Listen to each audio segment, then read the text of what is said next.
Ibig mo sabihin, wala ka nakukuha sa mga kontraktor? Wala po, Your Honor. Saan nakuha? Paano ka nakabili ng Urus? Na Lamborghini na Urus? Your Honor, sa totoo po yan po ginawang panghanap buhay po. I mean, yung misis ko po, tsaka ako may konting naging pera, nag-share po para makabili doon, which, yung para po doon sa buy and sell. Ang nangapital po talaga dyan is yung kapatid ko. Kaya lang po nakapangalan sa asawa ko dahil meron po kaming share ng pera doon. I have no further questions, Your Honor. Baka may mga Mr. Chairman. katanungan yung kasamahan natin. Mr. Chairman, just to continue with Mr. Bryce. Sandali lang. Sa mga pinagtatanong po kanina ng mga contractors, kung kagaya po ng mga diskaya, kayo po ay nagbibigay din ng porsyento, sumagot po kayong lahat na hindi. Parang lumilitaw po ay yung mga diskaya lang ang nagbibigay ng porsyento at kayo pong lahat ay hindi. Sa palagay po ba ninyo ay kapanipaniwala po yung sagot ninyo? So, wala pong sumasagot. Palagay ko sila din hindi naniniwala sa kanilang mga isinagot kay Senator Erwin. Senator kailangan po nating magmadali ng konti kasi para makapag-take advantage po tayo sa presence ng ating Secretary of DBM. Marami pong tatanong tayo sa kanya. Mr. Chairman, at tutuloy ko lang po yung questioning ni Senator Tulfo kay Engineer Hernandez. Magkano ang sweldo ng Assistant District Engineer? Nasa 70,000 po monthly. Okay, 70,000. Pero yung mga nakasulat, nakaregister sa mga pangalan mo na sasakyan, ano-ano yung mga yon? Meron po akong Toyota. Tsaka mga motor. Toyota Supra po, tsaka po yung Challenger po, Dodge. Magkano ang Toyota Supra? Nung time na 4 million po. Magkano ang Dodge Challenger? 7 million po. Meron ka ring mga motor, di ba? Ay, yung motor po, buy and sell po. Ano yun? Bali, yung kapatid ko na nagba-buy and sell po, Hindi, mga nasa pangalan mo. hindi ko po matandaan, Your Honor. Meron kang Pero- Ducati, 2022 Ducati. I'm sure alam ni Senator JV to dahil mahilig to mag-rider. No? Worth 2.1 million. Meron ka ring BMW R1250 worth 1.2 million. And then, ang asawa mo meron rin, nabanggit na ni Senator Tulfo, meron rin Lamborghini Urus Performante. Tama ba? Magkano yung Urus?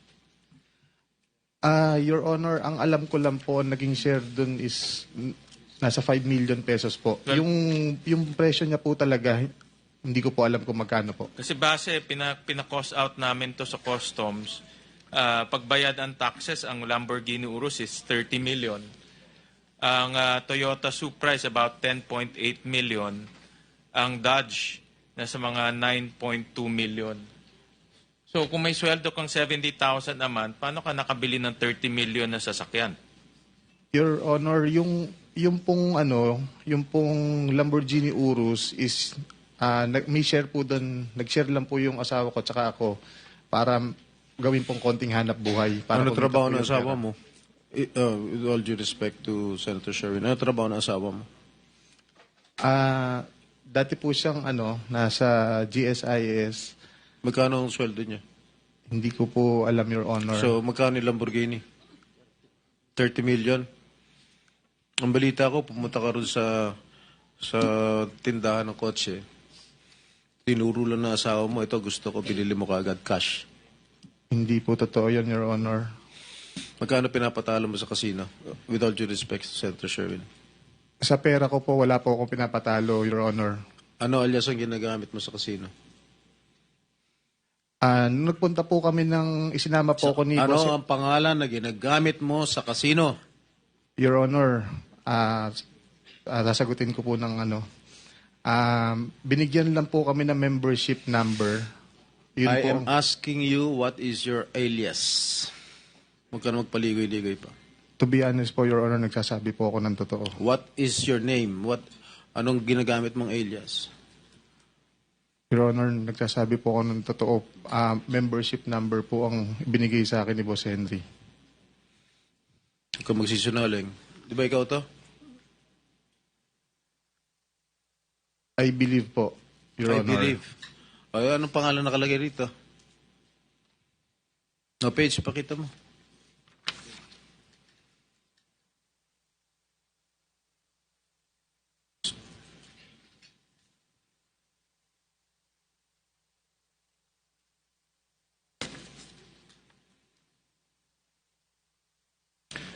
Basahin mo. Your Honor, nakalagay po dito Marvin de Guzman. Oh. Ba't hindi mo alam? Your Honor, pag sinasama po ako pagka po sa casino, wala po kaming daladalang membership card. Paano lumitaw to? Totoo po yung sinasabi ko, Your Honor, wala po kaming Paano nga membership lumitaw card. yung ID? Anong totoo sinasabi mo? Sisinungaling nga eh. Hindi mo nga alam kung ano pangalan ng alias mo. Ito, liwaliwanag oh. Ang binibigay lang po sa amin para daw po makapaglaro mo kami, kahit daw po yung membership number lang po.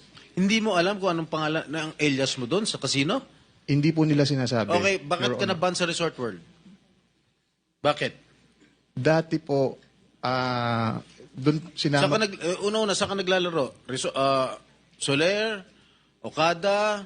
Resort World? Anong pang mga casino pinaglalaroan mo? In Okada, hindi po kami nakarating doon. Saan? Soler? Soler po. Magkano pinatalo mo dyan? Your Honor, hindi po ako naglaro ng pera ko dito. Ano? Kanino pera? Pera gobyerno? Hindi po, pera po ng boss ko. Sino boss mo? Si D. Henry Alcantara po. Totoo ba yun? Hindi po, Your Honor. Bakit ko naman po, kung pera ko po yung bakit ko po pahiram sa kanya, pagagamit ko po sa kanya. Oo nga naman. Alam mo, give me a good reason why I should not cite you in contempt.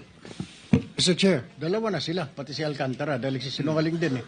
Pareho sila. Okay, give me a good reason. Because if your reason is unacceptable to all of us here present, we will be forced to cite you in contempt. Your Honor, okay lang po bang magkwento ako para medyo maliwanag po? Nung dati po kasi, mga 2023, ako po, pag sinasama po ako ni Boss Henry, si Engineer JP Mendoza, si Engineer RJ Domasig, saka Engineer Justin Nuevo, pagka po pumupunta kami noon sa Resorts World, nananalo po kami. Totoo po, nananalo po kami ng, umabot po ng hundreds of millions sa casino.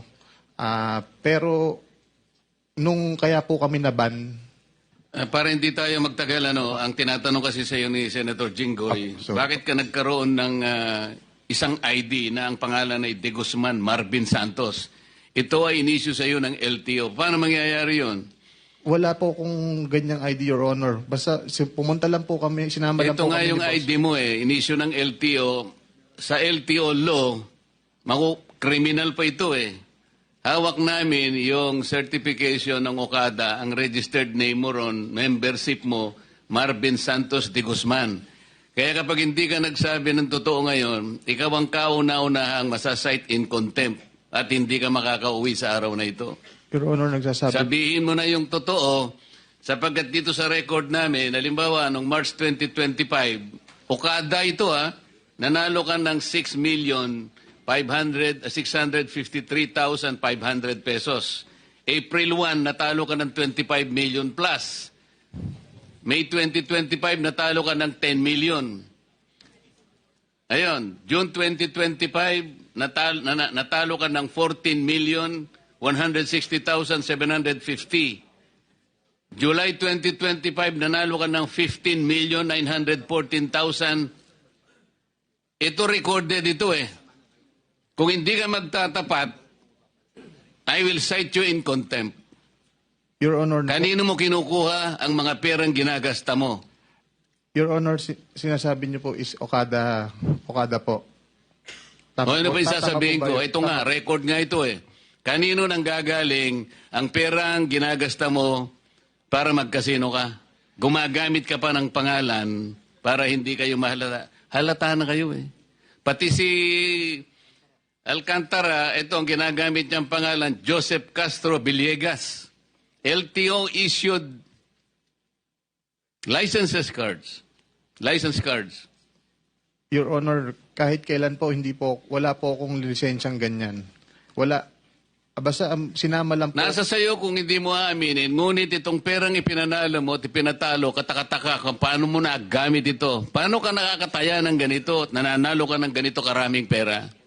Your Honor, ang natatandaan ko lang po, napunta po ako ng Okada is umattend lang po kami ng convention. So hindi mo Naglaro, aaminin hindi po. na ikaw ay nanalo kahit na ito ay nasa record na ng Okada? Hindi ka aamin ito? Your Honor, hindi po talaga. Hindi po talaga. Hindi po totoo yan, Your Honor. Mr. Chair, can we just cite this individual Hernandez in contempt, Mr. Chair? Kasi malinaw pa sa sikat ng araw, nagsisinungaling na, may dokumento ka ba? Pwede mo magsinungaling ang LTO?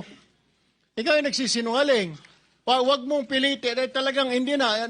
Sinasabi na nga namin ni Senator Jinggoy kay Chairman i-contempt ka na para wala pang tao yung kulungan namin sa ilalim.